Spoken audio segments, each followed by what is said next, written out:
had a question. She said her brother was buried in a graveyard with a headstone. Can we as women visit him?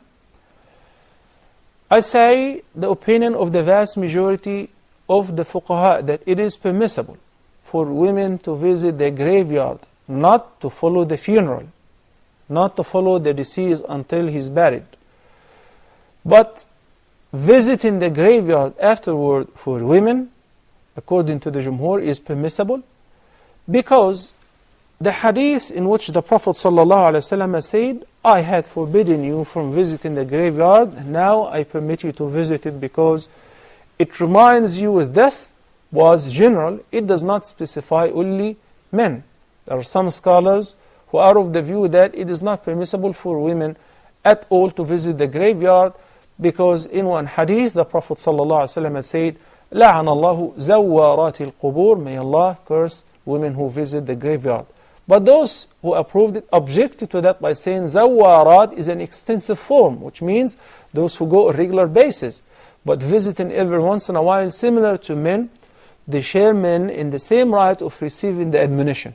So visiting the graveyard in this regard for women is permissible. Wallahu ta'ala a'lam, with the conditions which we discussed before, wearing the proper hijab, making sure that you do not commit any violation or objection to Allah's decree, mourning, screaming, or wailing.